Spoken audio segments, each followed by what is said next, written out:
Vapo! Vapo! 4-1! 4-1! Seja muito bem-vindo, meu amigo rubro-negro, minha amiga rubro-negra. Vamos para mais uma análise de mais uma goleada do nosso Mengão Malvadão e mais uma goleada para o nosso freguesão lá do Sul, o Grêmio. Vamos falar dessa partida sobre as quartas de finais da Copa do Brasil, onde praticamente encaminhamos a nossa classificação para a semifinal da Copa do Brasil. Quero, antes de mais nada, pedir para você aí, rubro-negro, rubro-negra, deixar teu joinha no vídeo, compartilhar esse vídeo e assinar o canal clicando na minha foto que está aparecendo no canto da tela, se você estiver me vendo pelo computador, ou nesse vermelhão aí embaixo, onde está escrito inscrever-se, caso você esteja me vendo pelo celular. Tranquilaço? Então vamos lá, vamos fazer uma análise aqui da partida de ontem do Flamengo, né? Primeiro tempo do Flamengo foi bem ruinzinho, bem ruim mesmo. O time estava muito espaçado, o meio de campo do Flamengo completamente perdido. E uma coisa que eu observei é que assim, o Diego realmente estava jogando nada, absolutamente nada. E também não ajuda na marcação. O Diego não é um cara para marcar. Eu acho que está mais do que na hora do Renato Gaúcho já começar a entender isso daí, porque o Diego, na minha humilde opinião, é o único jogador no Flamengo que ainda está jogando na posição em que o Rogério Ceni havia colocado.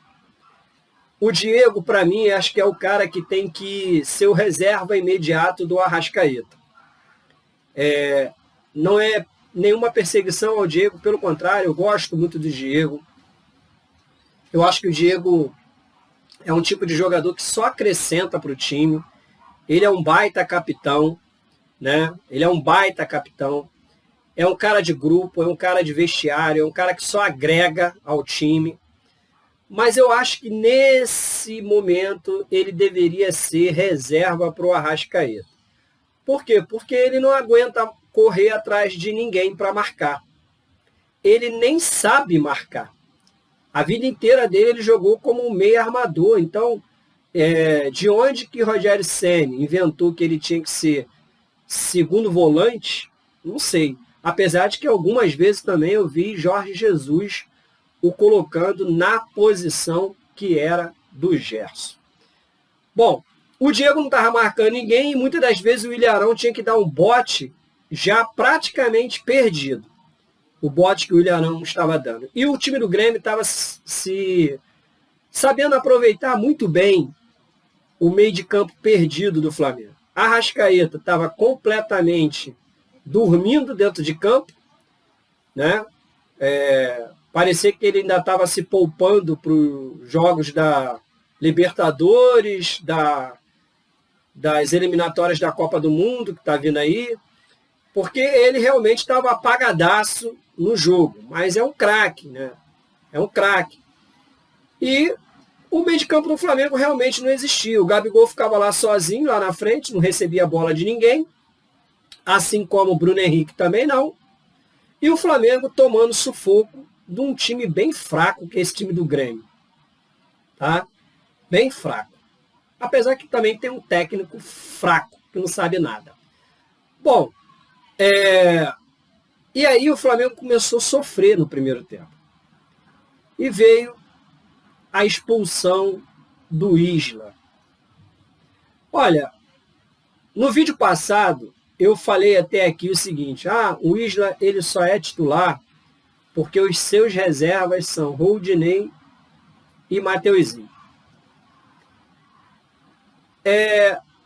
O Isla não tem condições de ser jogador do Flamengo. Não tem. Eu perdi completamente as esperanças com o Isla, sério. Tomara que mais para frente eu queime a língua. Mas o Isla não tem condições hoje para ser titular do time do Flamengo. Ser jogador do time do Flamengo. Não tem. Ele é bizonho dentro de campo. Ele fez 2 faltas Uma, ele fez lá na lateral esquerda, sendo que ele é lateral direito. A outra foi lá do lado dele mesmo. Só que essa do lado dele, o cara estava indo lá para a ponta, cara. O cara estava indo para o fundão do campo. E ele me agarra o sujeito ali. Uma falta bizarra, bizarra, bizarra. Não sei para que fez aquilo ali. E aí, com isso, o Flamengo terminava o primeiro tempo com 1 a menos. O Grêmio foi melhor que o Flamengo no primeiro tempo. Mas convenhamos também que não teve uma bola chutada pelo Grêmio que foi no gol do Diego Alves. Todas foram para fora no primeiro tempo. Todas foram para fora. Diego Alves veio fazer defesa mesmo, foi na segunda etapa do jogo. Porque no primeiro tempo, o Grêmio, todas que chutou, foram para fora. Nenhuma no gol. Tá?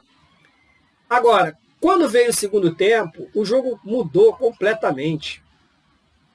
Só que já o Renato teve que fazer uma substituição ainda no primeiro tempo, a entrada do Michael no lugar do Bruno Henrique, que havia se contundido num lance, né, bobo, pode-se falar assim, porque ele driblou o cara, entrou na área, chutou de perna canhota, caiu e dali mais sentiu a coxa e não conseguiu continuar.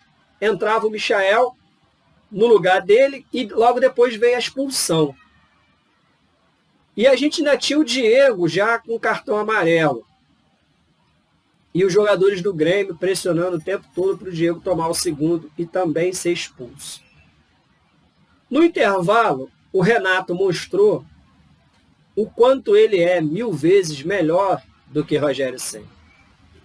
Mais uma vez, ele fez a leitura correta do jogo e fez a substituição correta também. Ele tirou o Arrascaeta, que todo mundo com certeza pensou logo, pô, tá maluco? Um desses aí, pode colocar nessa conta também. Tirou o Arrascaeta, caraca, tá maluco, porque o Arrascaeta mal, ele não consegue ser melhor que muita gente. Mas ele tira o Arrascaeta e tira também o Diego, que já estava com o amarelo. E quem ele bota no jogo? Mateuzinho para cobrir a lateral direita, que ficou aberta sem a presença do Isla, e coloca o Thiago Maia ali no meio, no lugar do Diego Ribas. E na posição do Arrascaeta ficou ninguém. Para não dizer que ficou ninguém, ficou o Everton para armar toda a jogada do time do Flamengo. E aí, pronto. O Everton, realmente, como disse o Roger Flores, né, dessa vez ele não falou besteira, o Everton botou o time do Grêmio inteiro no bolso e saiu andando. E o Flamengo fez 1 a 0 num gol de escanteio. E aí, vamos lá. Quem fez os gols do Flamengo? Eu acho que nem se o maior profeta de todos os tempos aparecesse para mim e dissesse assim, o Flamengo vai ganhar amanhã de 4 a 0 do Grêmio, com gols de Bruno Viana, Rodinei, Michael e Vitinho. Eu ia dizer, isso não é sonho. É pesadelo.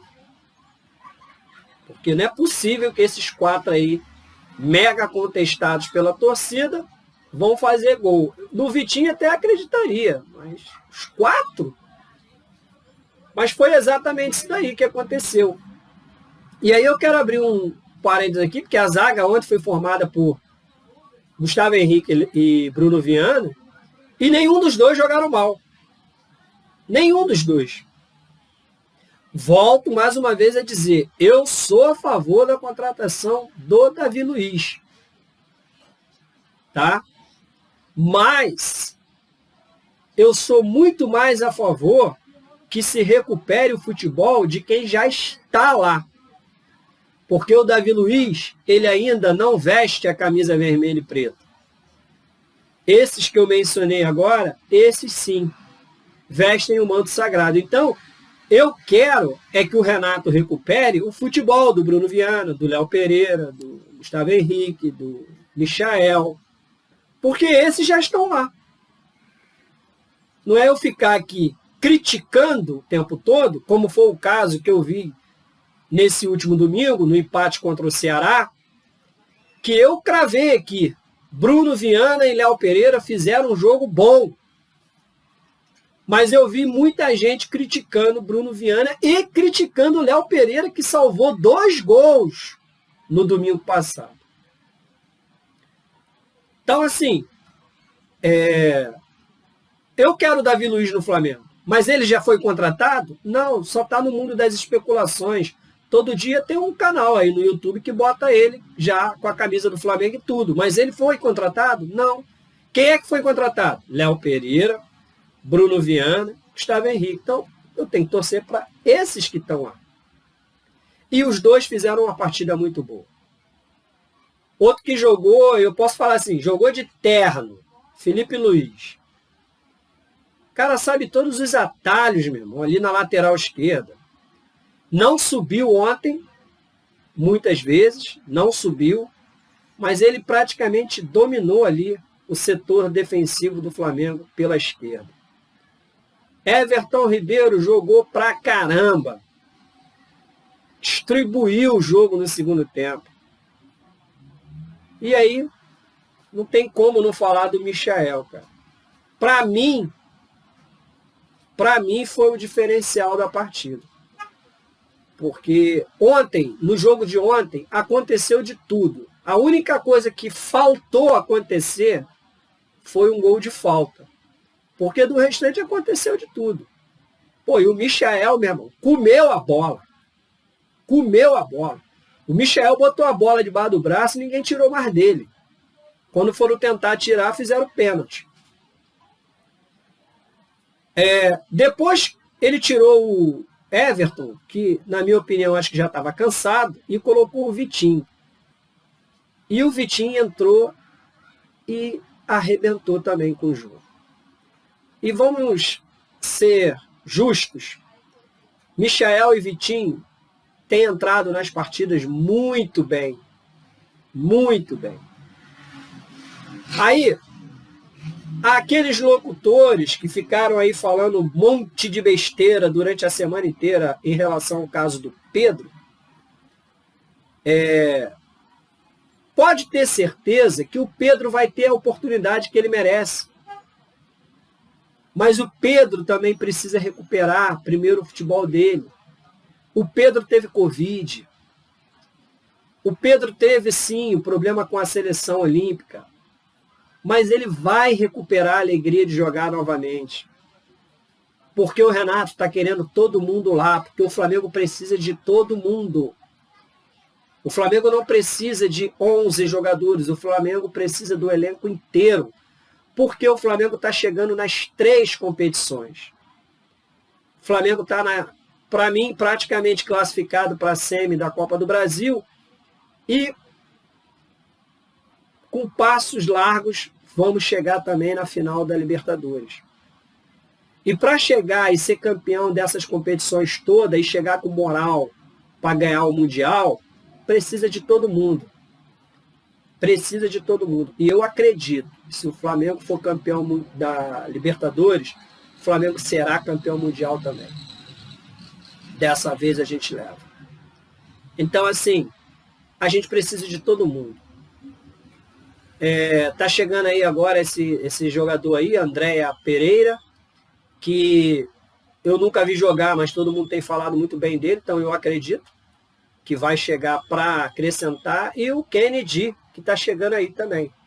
Então, assim, o Flamengo está novamente montando um elenco para chegar em todas as competições e levar todas. E o brasileiro não está perdido ainda. O brasileiro não está perdido. Tá? A gente vai voltar com foco no Brasileirão. Então, assim, no segundo tempo, o Flamengo tomou conta da partida. Dominou o jogo. O Grêmio tinha a bola, mas não sabia o que fazer com ela. Até porque o time do Grêmio é fraquíssimo. Tá? Não sabia o que fazer com a bola. O time do Grêmio hoje ele vive do nome Grêmio. Igual o Fluminense vive do nome Fluminense, entendeu? Corinthians que vive do nome Corinthians. Mas esse time do Grêmio aí, se não abrir o olho também, vai cair para a segunda divisão. Vai cair para a segunda divisão. E aí, o Flamengo dominou. O Flamengo perdeu um caminhão de gols. Tá? E 4-0 ficou barato. Porque o placar correto, se o Everton Ribeiro tivesse feito o gol que ele perdeu, era 6-0. Porque o juiz deixou de dar um pênalti para o Flamengo, no Everton Ribeiro, um pênalti escandaloso, que só o juiz e aquele comentarista de arbitragem da Rede Globo é que não viu que o câmera empurrou o Everton Ribeiro. E na por cima quase só faltou fazer isso aqui, ó, botar a mão na cara dele e fazer assim. Aquilo ali é muito pênalti. Mas não deram porque era a favor do Flamengo. O do Michael só deram porque o Rafinha quase quebrou o tornozelo dele. Aí esse aí tinha que dar mesmo, senão ia ficar até feio. E o placar já estava 3-0, né? Mais um, menos um, já não faria mais tanta diferença assim. No caso, para a arbitragem. Para a gente faz toda uma diferença. Melhor ganhar de 4-0 do que de 3-0. Então, assim, eu acho que o Flamengo encaminhou a classificação, porque acho que só se o Flamengo entrar com diarreia no jogo da volta, para também perder de 4-0 para ir para o pênalti. Porque só perde a classificação nos 90 minutos se perder de 5-0. Tá? Para esse time aí do Grêmio, acho meio difícil. Ah, mas perdeu de 4-0 para o Internacional. Pô, então, naquele dia ali tudo deu errado. Para o Flamengo perder de novo, naquele mesmo placar, e com isso perder uma vaga na semifinal da Copa do Brasil, só se ele entrar com diarreia, irmão. Porque nem se jogar com o sub-20, o Flamengo acho que toma de 4-0. Com todo respeito à equipe do Grêmio, não estou desfazendo o Grêmio não, é porque é um jogo que vale uma vaga na final. É isso. Então, torcedor, vamos comemorar aí, né? Essa vitória do Mengão, mais uma do Mengão malvadão. E vamos com tudo agora para o Campeonato Brasileiro, que não tem nada perdido não. A gente vai encarar o Campeonato Brasileiro aí, sábado tem jogo contra o Santos, e vamos para cima deles lá, e vamos ganhar deles lá, e vamos continuar aí na cola do Atlético Mineiro, que logo, logo a gente já vai encostar também. Tá? É isso aí. Saudações rubro-negras. Nos vemos no próximo jogo do Flamengo, no próximo vídeo, onde estaremos fazendo análise da partida contra o Santos. Valeu, saudações rubro-negras, até a próxima. Valeu!